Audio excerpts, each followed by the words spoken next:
भिन्न है। संसार मतलब अज्ञान से उत्पन्न हमारी बुद्धि की वृत्ति। बुद्धि स्वीकार करती है कि ये हमारा है, ये मैं देह हूँ, भौतिक देह मैं हूँ, और इस देह से संबंधित पुत्र या पत्नी, घर द्वार, इज्जत, कार, मोटरसाइकिल, ये सब मेरी है। इस प्रकार से मन बुद्धि करना यह संसार है। और इस मन बुद्धि के चलते, अहम बुद्धि के चलते बार बार मरना, बार बार जन्म लेना, दुखी होना, सुखी होना, यही संसार है।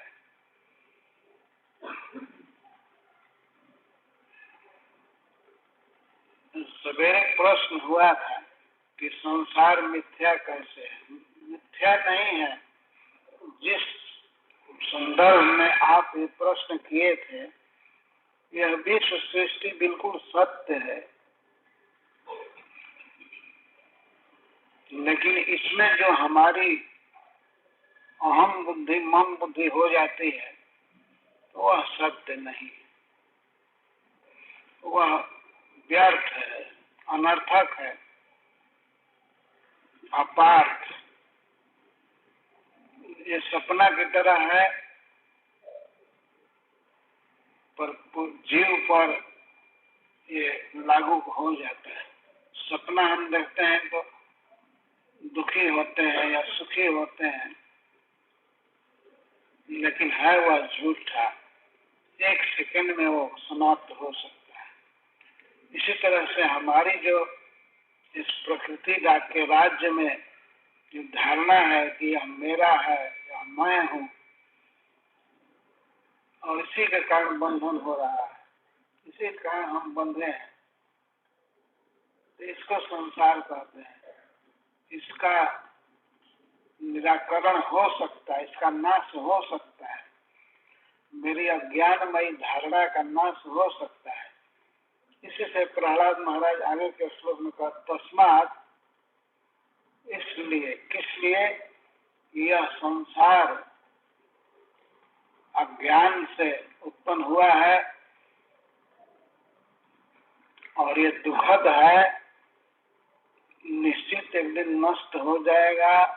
ज्ञान का उदय होते ही ये नष्ट होगा। अतः तस्मात् भवद्भिः, आप इसके लिए कुछ काम करें। तस्मिन् भवद्भिः कर्तव्य, क्या काम? योगा। धिया उपरमो जस्मा, प्रवाहो परमो धिया। जिस योग से, परमात्मा के मिलन से या उनकी भक्ति से इस बुद्धि की वृत्ति का, ज्ञान का उपराम हो जाता है, वह उपाय करना चाहिए। बड़े प्रेम से प्रहलाद महाराज कह रहे हैं, हे मेरे मित्रों, इसलिए चूंकि इसका नाश हो सकता है और ये दुख दे रहा है, अतः तुम लोगों के द्वारा योग करना चाहिए, होना चाहिए। तस्मात् भवद्भिः कर्तव्य योग। इसलिए तुम लोग योग करो, भगवान से कनेक्शन जोड़ो।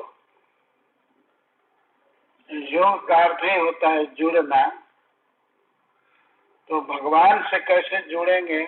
भगवान के नाम से, भगवान के धाम से, भगवान के भक्तों के माध्यम से।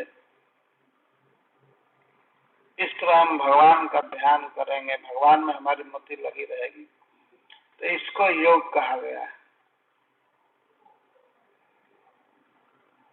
धियः प्रवाह उपरमः, बुद्धि की धारा, अज्ञान वृत्ति जहाँ रुक जाती है, भगवान की भक्ति करने पर, कृष्ण भावना को स्वीकार करने पर इस अज्ञान का विनाश हो जाता है। और अज्ञान का विनाश होता है तो हमारे दुखों का भी विनाश हो जाता है, क्योंकि दुख हो रहा है केवल अज्ञान से। जैसे सपना में दुख होता है, कोई सिर काट लिया तो कोई नहीं काटा है, लेकिन दुख होता है। वो दुख दूर हो सकता है। जहाँ सपने सिर काटे कोई, जागे भिन्न दूर दुख होई। जगने पर उस दुख का अंत हो जाता है। इसलिए मेरे मित्रों, असुर पुत्रों, तुम लोग भक्ति करो, तुम्हारा दुख दूर होगा। तुम भगवान से प्रेम करो, यही कहने का आशय। तस्मात् भवद्भिः कर्तव्य कर्मणाम त्रिगुणात्मनाम बीज निर्हरणम योग। 3 गुणों के द्वारा जो कर्म कराए जाते हैं, 3 प्रकार के जीव कर्म करते हैं, जो सत्वगुणी, रजोगुणी और तमोगुणी, और इस पर अनेक प्रकार का बंधन लगा रहता है। तो इसलिए कर्मों को जला दे, जो योग भस्म कर दे, वह योग करो। बीज निर्हरणम, जो दुख का बीज जला दे। बीज निर्हरणम का अर्थ है जो बीज को जला दे। जब बीज ही नहीं रहेगा तो फिर कहाँ से कोई चीज उत्पन्न होगी। इसलिए हे असुर पुत्रों, तुम लोग, बीज का अर्थ है अज्ञान, वासना। इसलिए अज्ञान का विनाश करने वाला योग तुम लोग करो। उससे बुद्धि का प्रवाह बंद हो जाता है, जीव मुक्त हो जाता है।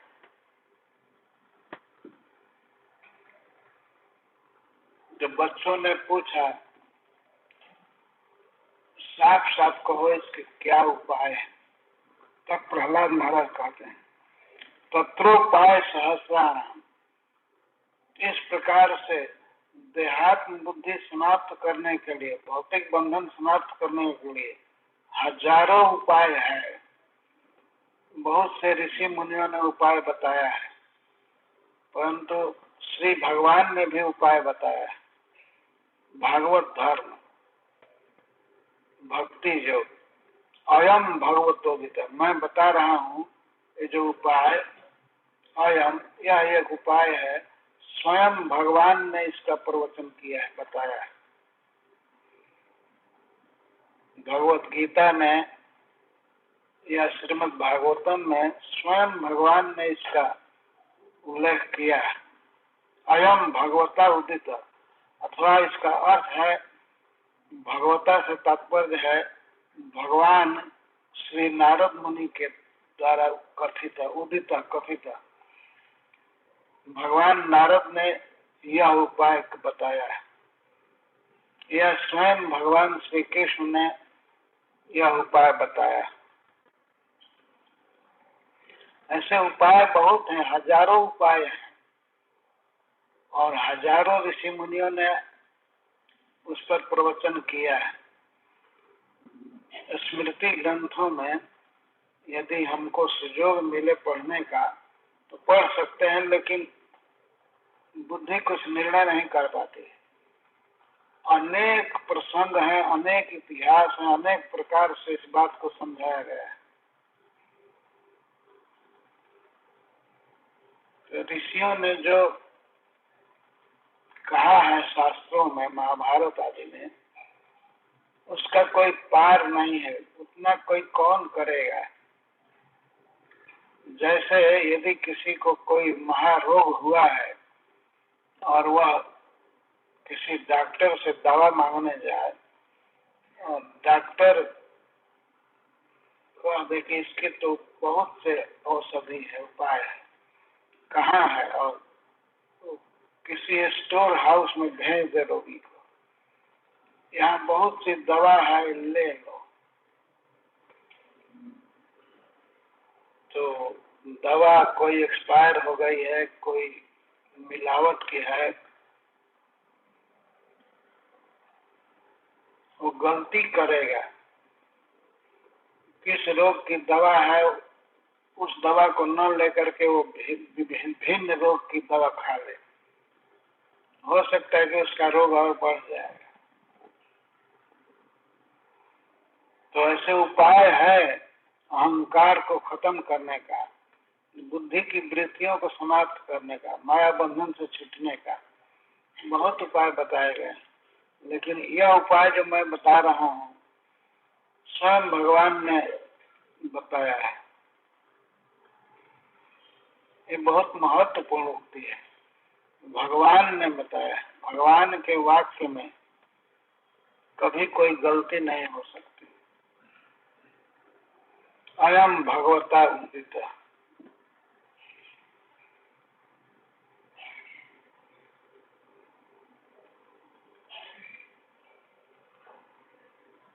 और इस उपाय को करने पर भगवान में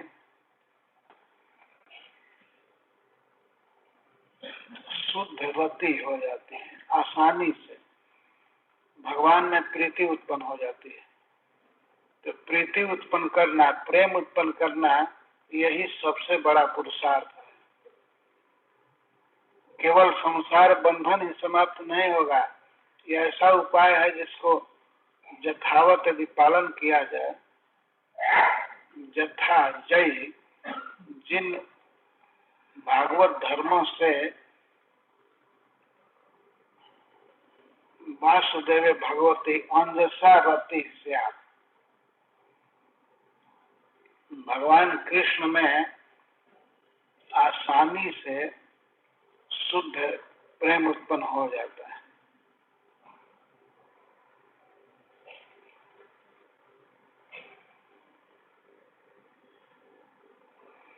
तो उपाय क्या है उसको बता रहे हैं 2 श्लोक में। गुरु शुश्रूषया भक्त्या सर्वलब्धार्पणेन च संगेन साधु भक्तानां ईश्वराराधनेन च। गुरु शुश्रूषया, गुरु की सेवा से, गुरु की सेवा करे, दिखाने के लिए नहीं, कोई भौतिक प्रतिष्ठा आदि के लिए नहीं, भक्त्या निष्कपट भाव से, सेवा के भाव से गुरु की सेवा करे। गुरु का लक्षण बताया गया है पहले। गुरु वही जो भगवान कृष्ण का भक्त है। जो भगवत भक्त नहीं है वो व्यक्ति गुरु नहीं हो सकता है। भगवान में प्रेम उत्पन्न करने के लिए भगवान के भक्त की शरण लेनी चाहिए। यही भगवान चैतन्य महाप्रभु ने बताया है और रूप गोस्वामी ने भक्ति रसामृत सिंधु ग्रंथ में यही पहले बताया है। गुरु स्वीकार करना चाहिए और गुरु के पास कृष्ण की दीक्षा और कृष्ण की शिक्षा ग्रहण करनी चाहिए। तो सबसे पहले ये बात बता रहे हैं प्रहलाद महाराज, गुरु शुश्रूषया भक्त्या, भक्ति पूर्वक परम श्रद्धा के साथ गुरु की सेवा द्वारा भगवान में प्रेम उत्पन्न होता है। और प्रेम असली फल है और संसार बंधन तो अनुसंग में ही मिल जाता है, अपने आप नष्ट हो जाता है। भगवान में रति प्रीति उत्पन्न होती है तो ये महाफल है, वास्तविक फल है। इसके साथ और संसार बंधन तो अपने आप समाप्त हो जाता है इसके प्रभाव से। तो पहला उपाय है गुरु शुश्रूषया, देखिए शब्द यहाँ पर तृतीया में प्रयुक्त है शब्द गुरु शुश्रूषया, मतलब गुरु सेवा द्वारा जार और प्रसादे भाई ए भव तरिया जाई कृष्ण प्राप्ति है जहा है। गुरु इसीलिए बनाया जाता है। एक जीवन में सबसे महत्वपूर्ण बात है, सबसे बड़ा सहायक व्यक्ति जो हमें भगवान की प्राप्ति करा दे। तो गुरु शुश्रूषया और सर्व लब्धार्पणे न, अपने को जो कुछ भी उपलब्ध हो प्राप्त हो वो गुरु को समर्पण करे और गुरु के माध्यम से वास्तव में श्री कृष्ण को, भगवान को समर्पण करे। जो कुछ भी मिले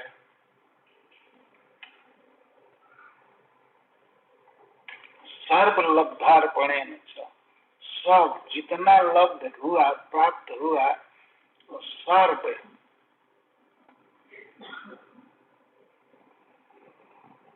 यदि ये पूछा जाए कि गुरु को कितना दें तो सर्व लब्धार्पणे न, जो भी उपलब्ध हुआ है, चाहे वो बिजनेस में, चाहे दुकान में या कृषि में, जो भी प्राप्त हुआ है सबको भगवान कृष्ण को अर्पण करना चाहिए। भाया गुरु, गुरु को देने का मतलब है भगवान को देना। भगवान कृष्ण ही सब कुछ है, तो उनको सब कुछ अर्पण करना चाहिए गुरु के माध्यम से। तो सर्वलब्धार्पणे, सर्वलब्ध जीव को इस संसार में बहुत सी चीजें प्राप्त होती हैं। पहला तो शरीर प्राप्त है, प्राण प्राप्त है, धन प्राप्त है और वचन प्राप्त है और बुद्धि प्राप्त है। तो सर्वलब्धार्पण, जो कुछ प्राप्त है, तन मन धन बुद्धि, सब श्री कृष्ण को अर्पण करना चाहिए। मानस देह गेह जो किछु मोर और पेलू तुआ पदे नंद किशोर। पर नंद किशोर को अर्पण करने के लिए गुरु का माध्यम अवश्य चाहिए।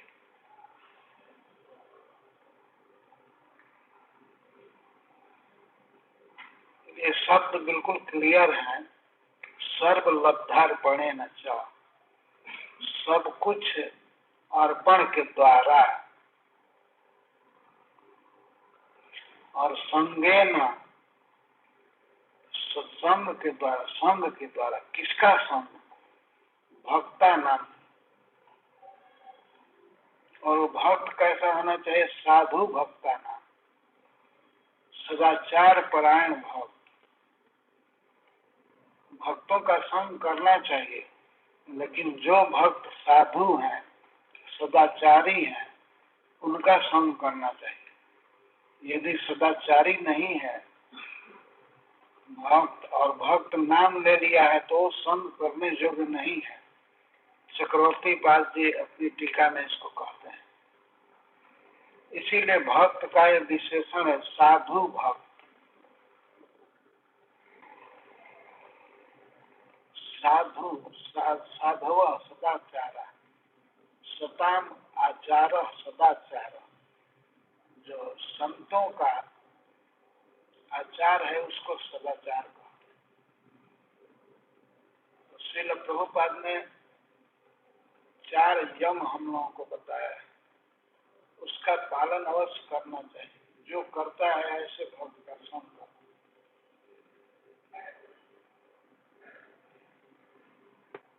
जिसमें अहिंसा पहला आचार है। किसी भी जीव को, किसी किसी भी प्रकार से दुख नहीं देना, मन से और वचन से और शरीर से। शरीर से दुख नहीं देना, शरीर से मारना नहीं, पैर से कुचलना नहीं। यहाँ तक कि जो छोटे छोटे जीव हैं, चींटी आदि, वे भी जीना चाहते हैं, तो ऐसे भी जीवों की हत्या नहीं होनी चाहिए। और इस समय सबसे ज्यादा हिंसा हो रही है भोजन करने के लिए। सारे संसार में मनुष्यों की यह प्रवृत्ति बढ़ी है, पशु काट काट करके खाना, चाहे बकरा या मुर्गी मुर्गा या गाय तक, ये काट करके खा रहे हैं सारी दुनिया में। इसीलिए श्रील प्रभुपाद ने इस अहिंसा व्रत को ऐसे बताया, नो मीट ईटिंग, भोजन मना किया वैष्णवों के लिए, भक्तों के लिए, मांस भक्षण नहीं। यदि मांस भक्षण बंद होता है तो जीव हत्या अपने आप बंद हो जाएगी, क्योंकि सारा मानव समाज भोजन के रूप में पशुओं को खा रहा है। तो ये बहुत सावधान रहना चाहिए। यम का पालन बहुत जरूरी है। भगवान ने कहा है, यमान अभिक्षम सेवेत, यम का पालन निरंतर करना चाहिए, नियमान मत पूरा क्वचित। और नियम कभी कभी तो छूट भी सकता है, लेकिन यम का पालन नहीं छूटना चाहिए। भले देश बदल जाए, आदमी कहीं चला जाए, किसी भी स्थिति में हो, लेकिन यम का पालन करना ही है, करना ही है। नो मीटिंग कह दिया शास्त्र, हिंसा नहीं करनी है, तो चाहे हम यहाँ रहें या वृंदावन रहें या दिल्ली रहें या कश्मीर में रहें या अमेरिका में रहें, कहीं भी रहें, यम का पालन करना है, मांस भक्षण नहीं करना है। यहाँ यम के पालन में ये नियम, ये ढिलाई नहीं चलेगी कि हम ठंडे मुल्क के हैं, ठंडे प्रदेश के, तो हमें खाना चाहिए, कुछ चलेगा मांस नहीं। किसी भी देश में हो, किसी भी स्थिति में, पर अहिंसा व्रत का पालन करना ही है। और जो ये सोचते हैं कि हम तो केवल खा लेते हैं, हम मारते नहीं, लेकिन मनु महाराज ने कहा है कि मांस काटने वाला, मांस को ढोने वाला, मांस को बेचने वाला और खरीदने वाला, पकाने वाला, ये सभी घातक हैं, सभी को मारने का पाप लगता है। मनु संहिता में उन्होंने साफ साफ कहा है, सर्वेते घातका स्मृता, ये सभी घातक। अगर मांस खाने की कोई अनुमति देता है किसी को, तो खा सकते हैं, तो वह व्यक्ति भी हत्यारा है, वो मारने वाला है, घातक है। और मांस को पकाने वाला भी घातक है, बेचने वाला घातक है, खरीदने वाला घातक है, उसको ढोने वाला घातक। इस प्रकार मांस का व्यापार करना, मांस खाना या बेचना, सब कुछ हिंसा है। कई लोग सोचा करते हैं कि हम तो खाते नहीं हैं, हम ले जा रहे हैं कुछ बच्चों के लिए, उनका मन रह जाएगा, लेकिन ये घातक है। चाहे बच्चों के लिए ले जाएं या किसी के लिए। और कभी कभी अध्यात्मवादी लोग भी इस प्रकार का बुरा प्रचार कर लेते हैं। कोई ऐसे साधु होते हैं, उनके पास कोई जाए तो पूछते हैं, तुम खाना चाहते हो मांस, तब तुमको दूसरा मंत्र मिलेगा, तब दुर्गा जी की उपासना करो। यह अज्ञान है। यह सब कहने वाले लोग स्वयं ही कसाई हैं, घातक है। ऐसा नहीं उपदेश करना चाहिए। मांस नहीं खाना है, किसी भी देश में, किसी भी काल में, किसी भी परिस्थिति में हो, नहीं खाना। मछली भी मांस है। मछली को बेचना, खरीदना सब पाप है, घातक। तो इसीलिए श्रील प्रभुपाद जी ने मानव समाज की दुर्दशा देख करके शास्त्र के नियम को उन्होंने रख दिया, no meat eating. Srila Prabhupada ji जब अमेरिका में थे तो एक व्यक्ति ने जो हिंदुस्तान से गया था वो कह दिया, स्वामी जी आप ये सब नियम रखेंगे और खास करके भोजन के विषय में हम मना करेंगे तो यहाँ आपकी बात को कोई सुनेगा नहीं। तो उन्होंने साफ कहा, श्रील प्रभुपाद ने कहा कि चाहे कोई माने या न माने, लेकिन मैं कॉम्प्रोमाइज करने नहीं आया। जो शास्त्र कहता है सच्चाई के साथ रखूंगा। नो मीटिंग वो रख ही दिया। फिर भी बहुत अच्छा प्रचार हुआ, सारे संसार में यह सिद्धांत लागू हुआ, सब जगह। और संसार के किसी भी भाग में कोई भक्त है वो इस नियम का पालन करता है, अहिंसा व्रत का पालन करता है। इस अहिंसा व्रत पर बहुत जोर दिए थे महात्मा गांधी। श्रील प्रभुपाद जी बहुत आसानी से इसको स्थापित किए।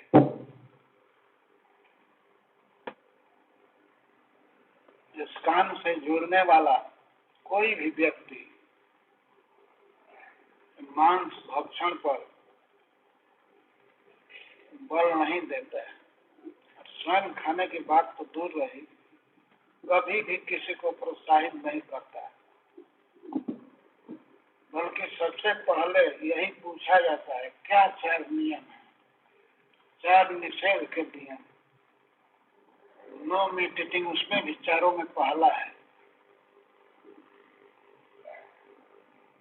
No meat eating, no gambling, no intoxication, no illicit sex. ये जम है। तो जम का पालन सभी देश में, सभी काल में और सभी स्थितियों में करना चाहिए। ये शास्त्र का आदेश है। तो श्रील प्रभुपाद जी सत्य सिद्धांत की स्थापना की, हो गया। आज इस युग में, इस विश्व में इस बात को फ्रैंकली कहने वाला कोई समाज है तो वो है इस्कान। और किसी भी पंथ में ये चीज नहीं है। कहीं मनाही इस तरह से नहीं है कि संस्था लगा दिया हो नियम, नहीं मांस नहीं खाना है, शराब नहीं पीना है, जुआ नहीं खेलना है, नो गैम्बलिंग, और अवैध संबंध नहीं करना है। ये सब लिखित है। इस्कान का ये नियम है। जैसे देश में कोई नियम लागू होता है, लिखा जाता है, तो ये संविधान है इस्कान का। इतनी पवित्र संस्था है यह, इतनी उपकारी संस्था है। इसीलिए इसका प्रचार होना चाहिए। चैतन्य महाप्रभु इस संप्रदाय में है, उन्होंने इस पर जोर दिया है। तो ये वास्तव में ये जो मूवमेंट है चैतन्य महाप्रभु के द्वारा 500 वर्ष पहले चालू किया गया, और उसी श्रृंखला में श्रील प्रभुपाद जी और हम सब हैं। तो बहुत बड़ा बल है। स्वयं भगवान कृष्ण चैतन्य महाप्रभु के रूप में आए। ऐसे पंथ बहुत हैं, बहुत से संप्रदाय हैं, लेकिन इतना शुद्ध और ठोस मजबूत संप्रदाय बहुत कम ही है। गौड़ीय संप्रदाय, भगवान चैतन्य महाप्रभु का संप्रदाय।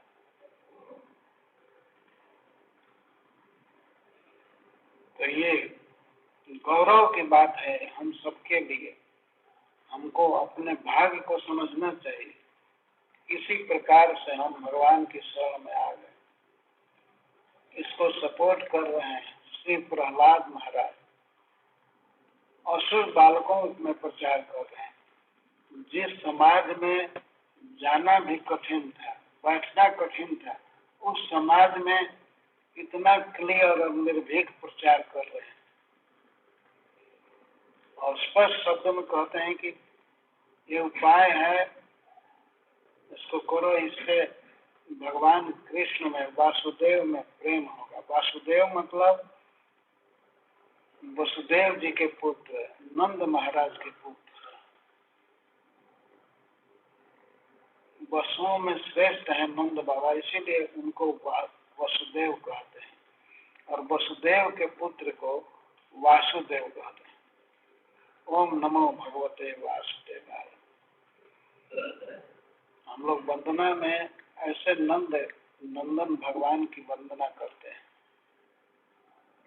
नंद महाराज के प्रिय पुत्र श्री कृष्ण में रति हो जाएगी इस उपाय को करने से, भागवत धर्म का अनुष्ठान करने से, जिसका मूल है, प्राण है। भागवत धर्म में सर्वश्रेष्ठ है। तार मध्य सर्वश्रेष्ठ नाम संकीर्तन। नाम संकीर्तन ही सबसे श्रेष्ठ है भागवत धर्म में। इसका उपदेश स्वयं भगवान ने किया है।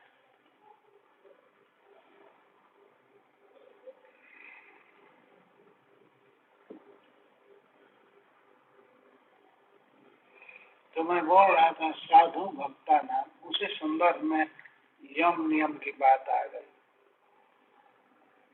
साधु भक्त उसे कहते हैं जिसमें हिंसा नहीं है, कपट नहीं है, जो सत्य बात बोलता है, सब समय सदा सत्य बोलता है, झूठ नहीं बोलता। ऐसा साधु भक्त, ऐसा शुद्ध ब्राह्मण जो सेकंड दीक्षा लिया हुआ है और भगवान का नाम जपता है, जिसके जीवन में कुटिलता, जीव हिंसा नहीं है, किसी जीव को दुख नहीं देता है, किसी प्रकार मन से भी किसी का अनिष्ट चिंतन नहीं करता है भक्त। मन से भी नहीं सोचता कि उसका कुछ नुकसान हो जाए, और वाणी से किसी को श्राप नहीं देता, गाली नहीं देता, अपनी संपत्ति से दूसरों को हानि नहीं करता है बल्कि सहायता करता है। तो ऐसे भक्तों को साधु कहा जाता है। साधु भक्ता नाम। साधु भक्तों के संग से कृष्ण में प्रीति होती है। सज्जन भक्त जो संत हैं, वो संत चाहे गृहस्थ संत हो या विरक्त, जो भगवान के भक्त हैं और सदाचारी हैं, वे साधु भक्त हैं। ऐसे भक्तों का संग करना चाहिए, उससे कृष्ण में रति प्रीति उत्पन्न होती है। ईश्वर आराधने न और परमेश्वर भगवान की आराधना से, भगवान की पूजा से हमारे जीवन में प्रतिदिन ये रूटीन होना चाहिए कि हमें भगवान की पूजा करनी है। इसका आदेश स्वयं भगवान ने किया है। मद्याजी भव। मदयाजी का अर्थ है मत मतलब मेरी, याजी माने यजन करने वाला बनो। मद भक्तो भव, इस भव क्रिया को वहां भी ले जाएगा। मदयाजी भव, मेरी पूजा करने वाला बनो। तो ईश्वर आराधने न वही काम करना जिससे भगवान प्रसन्न हो। इस दुनिया में कोई भी काम करता है वो किसी न किसी को प्रसन्न करना चाहता है, अपने कर्म द्वारा, अपने विचार द्वारा। यही जीव का स्वरूप है। तो हमें हमेशा ये चेष्टा करनी चाहिए कि हम ईश्वर को खुश रखें। अगर भगवान प्रसन्न है हमसे तो सब ठीक होगा, सारी दुनिया मदद करेगी, हम सुख से रहेंगे। और यदि भगवान गंज हो गए तो दुनिया खुश रहे, उससे क्या लाभ है।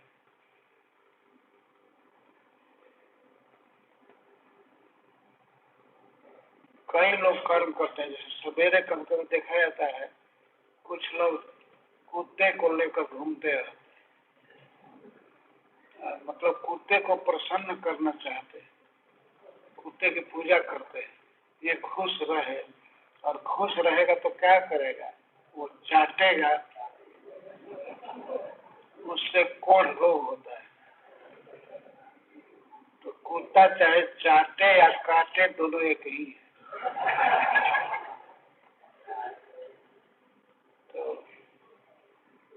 भगवान की आराधना करनी चाहिए। सवेरे जगते ही भगवान के मंदिर में जाना चाहिए, और यदि मंदिर दूर है तो अपने घर पर ही हरे कृष्ण महामंत्र जपना चाहिए। बराबर भगवान की याद रहे, भगवान को प्रसन्न करने का काम करे। भगवान सबसे ज्यादा प्रसन्न कैसे होते हैं, स्वयं गीता में उन्होंने बताया है। जो मेरे भगवत गीता में मेरे उपदेशों को पढ़ करके इनका प्रचार करेगा, उस भक्त से बढ़ करके मेरा प्रिय कोई है और न होगा।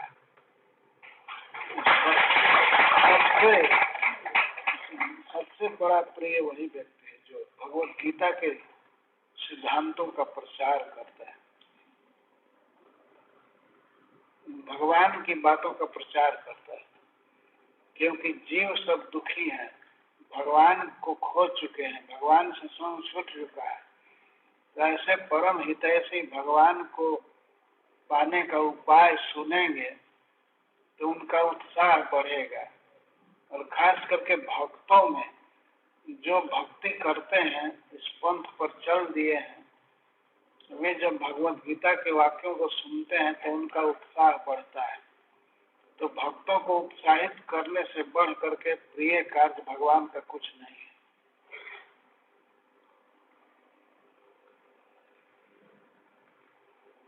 तो इस तरह ईश्वर की आराधना करनी है। ईश्वर की आराधना द्वारा, भगवान की आराधना द्वारा भगवान में प्रीति बढ़ती है। तत्पादाम्बुरुह ध्यान, भगवान के चरण कमल का ध्यान करना से,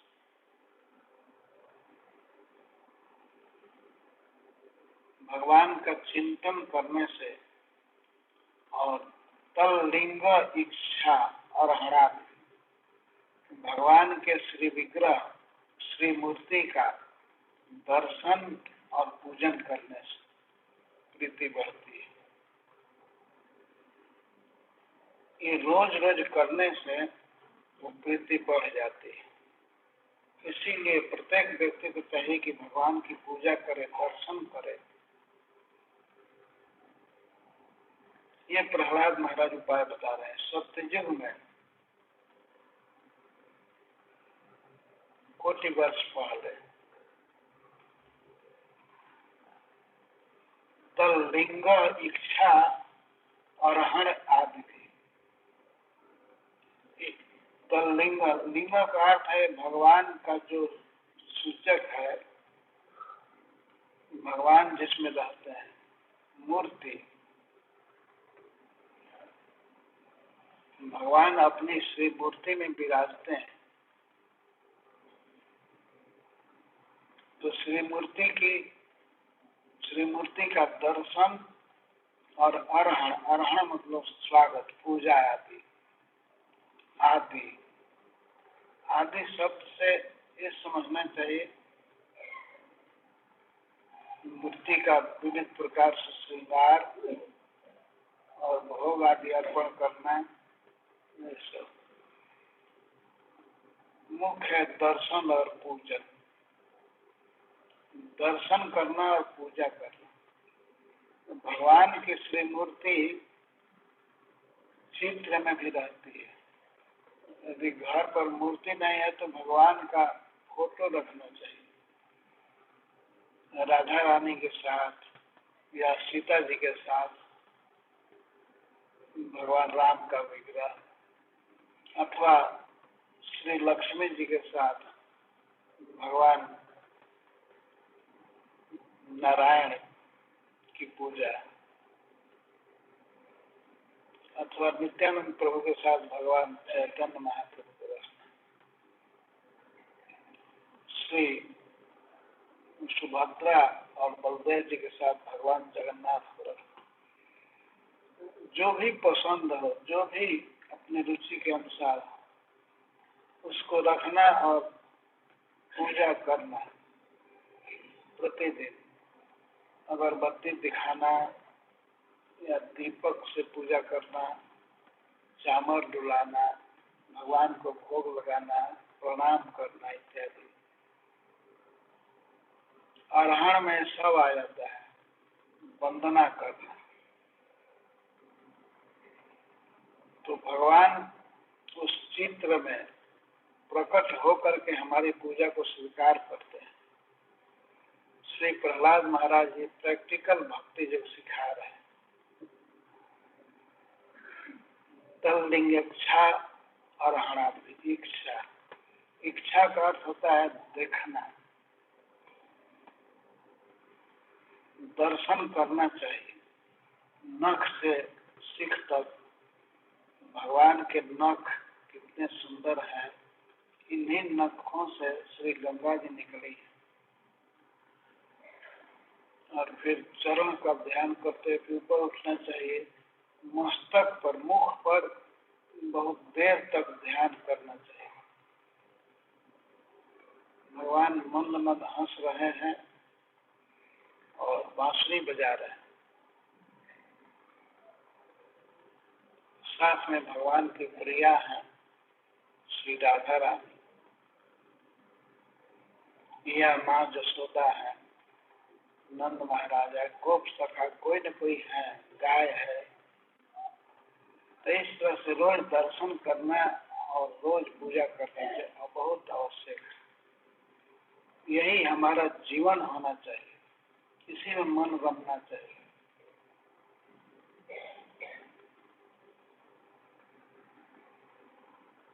तो असुर बालकों को श्री प्रहलाद महाराज इस प्रकार भक्ति योग की शिक्षा दे रहे हैं। भगवान के अर्चा विग्रह आदि का दर्शन करना और पूजन करना, इसके द्वारा भगवान में प्रीति होती है। 5-6 वर्ष के बच्चे बड़े ध्यान से प्रहलाद जी की बात सुन रहे हैं। वे अवश्य पूछते हैं कैसे पूजा करेंगे, प्रणाम कैसे करेंगे। तो प्रहलाद महाराज बताते होंगे, साष्टांग प्रणाम, 8 अंग से प्रणाम, दोनों हाथ जोड़ करके इसको आगे ले जाना और शरीर, मस्तक को सटाना पृथ्वी से, पैर को पीछे रखना और वाणी से बोलना भगवान की वंदना का श्लोक। नमो महावदान्याय कृष्णाय कृष्ण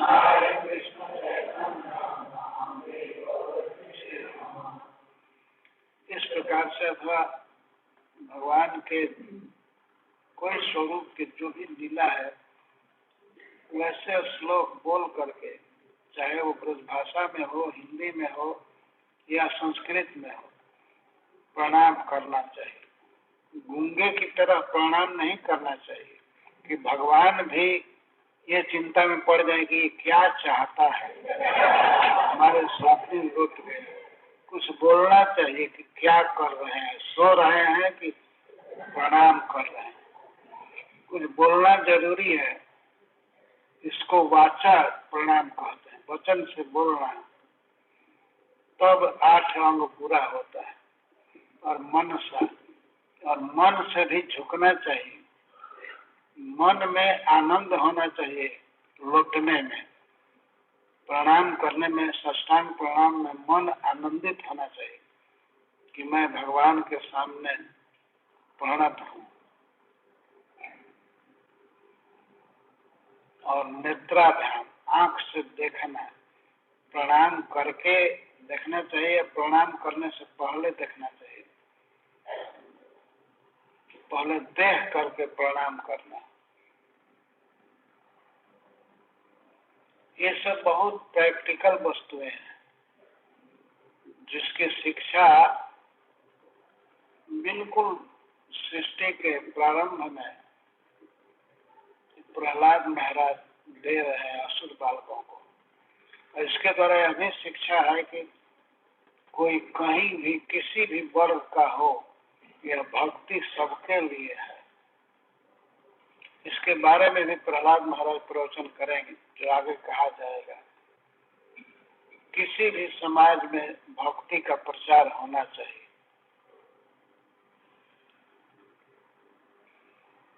जय श्री प्रभुपाद।